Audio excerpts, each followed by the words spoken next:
So now we talk about ecology in terms of energy. How is energy passing through an ecosystem? So um, only 0.1%, that's a tenth of a percent of the sun's energy that comes to Earth is used by plants. Roughly a third of the energy that actually strikes the Earth is reflected away. Reflected solar radiation is about 29 to 30%. So of all the light that comes to the Earth, almost a third of it just is reflected back out to space, either from the ground up or from clouds up. So uh, the uh, planet, the Earth, doesn't actually use much of the light that actually comes to it, but that small fraction it uses has produced all the life that's on, almost all the life that's on the Earth. Much of the light that comes to Earth is not the correct wavelength for photosynthesis. Either that or it doesn't even strike a plant. It hits rocks or it hits the clouds or something and it can't be picked up by a plant. So less than half of the sunlight that's actually coming to Earth actually even reaches the ground. So what happens to this energy that's coming in? Well, the energy captured by plants, that small fraction, that 0.1% of sunlight coming in, is actually, photosynthesized and it's used to make foodstuffs. But it doesn't just stay in the plants, as you know. I mean, animals eat the plants, and then they get the energy that was sunlight at one time that was trapped by the plant. And these relationships between life forms that involve eating are called feeding relationships.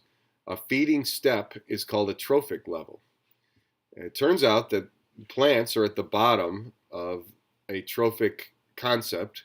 They are the producers. They're also called autotrophs because they make their own food. And here's a picture of a rainforest. You have an extremely dense canopy of autotrophic life, but you also have a lot of animals in there that you just can't see from this distance in the photograph. Now, feeding on the plants are heterotrophs. They're called consumers. They get their energy either directly or indirectly from the producers. Primary consumers are also known as herbivores. They directly eat plants. Things like deer or the grasshopper directly eat plants and get their energy almost exclusively from plants. We call those herbivores. Then uh, the next level up are consumers. Uh, Primary consumers are consumers that eat plants, and secondary consumers are animals that eat plants. So the lions here, feeding on the water buffalo, which ate grass, are a secondary consumer, or in their case, a primary carnivore. Carnivores are animals in general that eat meat. And so the lions here are serving as a carnivore. They are primary carnivores, meaning they are the first carnivore in the food chain, for this food chain. The buffalo, the water buffalo they're feeding on, was an herbivore. It was a primary consumer that fed on grass. Grass was the autotroph or producer that captured the solar energy. The king snake feeding on the mouse here is serving also as a secondary consumer or a primary carnivore, because the mouse in turn was eating seeds and plants, which made it a primary consumer.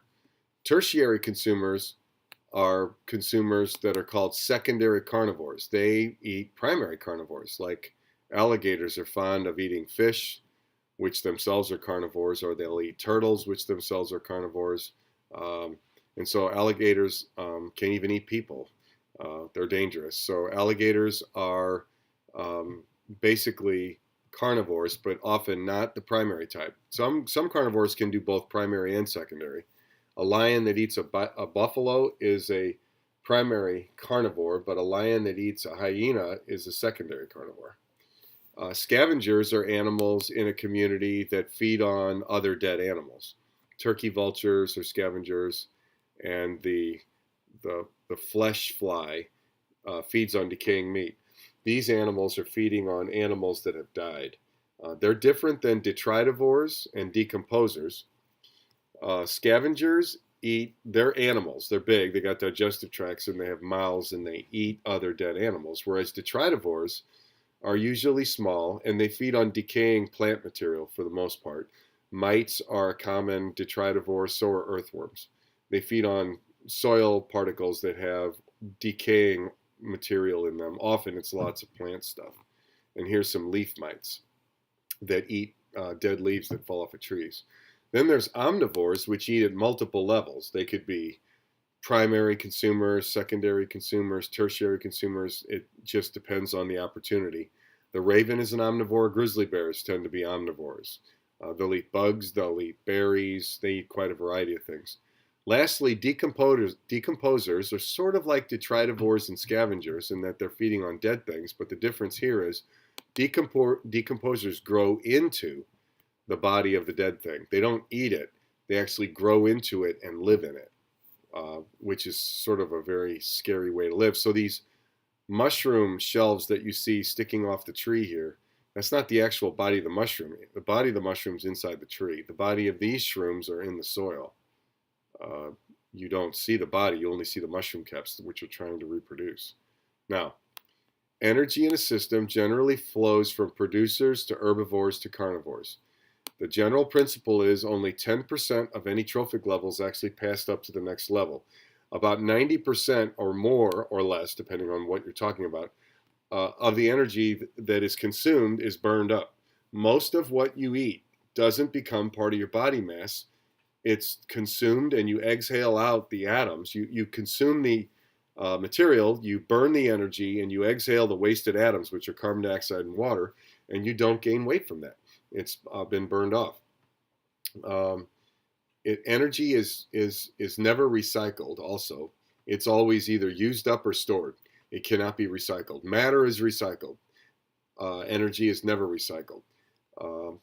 So all of the carbon, hydrogen, oxygen, nitrogen, phosphorus, sodium, potassium, and chlorine that's in your body has been around in other bodies. It's been part of dinosaurs and other people. At least a few atoms in your body probably were in the body of Jesus Christ at one time. The two major recyclers on Earth are photosynthesis and respiration. Photosynthesis takes carbon dioxide and water, turns it into sugar and oxygen, and respiration takes sugar and oxygen, turns it back into carbon dioxide and water. So they just recycle stuff back and forth. Chemosynthesis is a little weird. It's another recycling process, but it uses oxygen and hydrogen sulfide, and it's very strange. And there are many different kinds of chemosynthesis on the planet. Now, feeding relationships are described by food webs. This is a food web where you show arrows pointing at the animals that are eating other animals. So you can see this small planktivorous fish that feeds on plankton. It's got an arrow coming from it going to wading birds. That means wading birds eat it. Gulls and terns eat it. Large piscivorous fish eat it. From the large piscivorous fish, you see an arrow to the bald eagle because bald eagles eat them. Bald eagles eat them. The secrets to understanding the rise and decline of species often rest on a food web.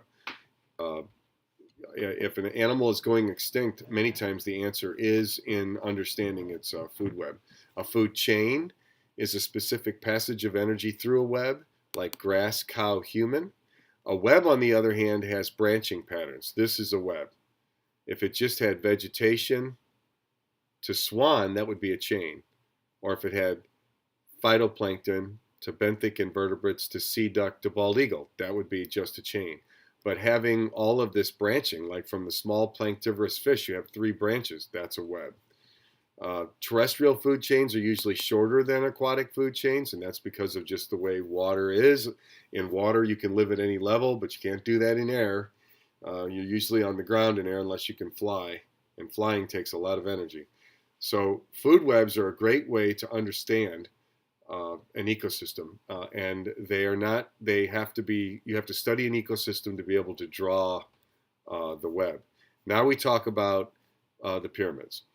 Ecological pyramids are a nice graphical way to represent the trophic structure of an ecosystem.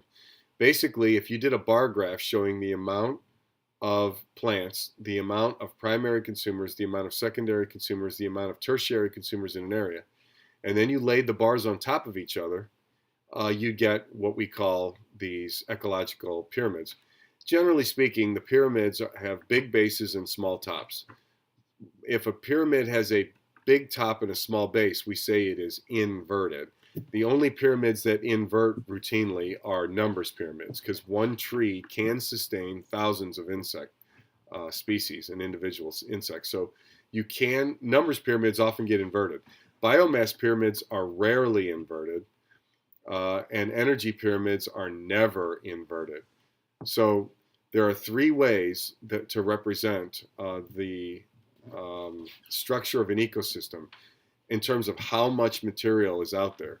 You can weigh everybody up and compare all the weights of the plants to the primary consumers, to the secondary consumers and tertiary consumers, or you can uh, count everybody up and compare the numbers of plants to the numbers of primary consumers, numbers of secondary, or you can do an energy assessment, which is how much energy is stored in the plants, how much energy is stored in the primary consumers, how much energy is stored in the secondary consumers, how much energy is stored in the tertiary consumers. Generally speaking, numbers pyramids are not that valuable because other than just knowing the numbers, it's more helpful to know the biomass.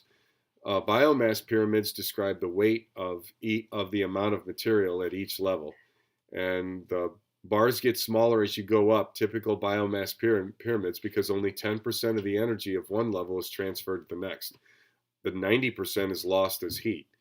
So energy pyramids really show that principle, that the base is much larger, I should say, than the rectangles above, and that's because the base organisms are being fed upon by the organisms above them, but most of the energy that's being consumed is being burned up, and it's lost as heat, and it does not become part of those life forms. So when you weigh up buffalo, they're never going to weigh what all the grass weighed, because the buffalo burn up most of what they eat, and as a result, it doesn't end up being part of their body weight. So here's a typical pyramid. At the bottom, you have your plants, and then the herbivore biomass is smaller, and then the primary predators are smaller, and secondary predators are even smaller. And that's why you have fewer foxes in your neighborhood than you have trees. You have fewer frogs than you have, weeds. It's because as you move up the food chain, there's less and less energy available for things to grow and live. And so as a result, the numbers of things just decline. So I have a couple of hawks in my neighborhood nesting in a tree, but they live in the whole 400 acres of the neighborhood. They are the only hawks in the whole neighborhood.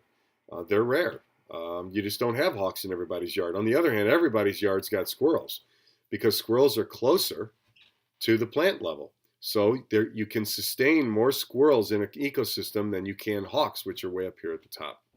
Anyway, we'll talk more about this in class. Our next topic is the cycles.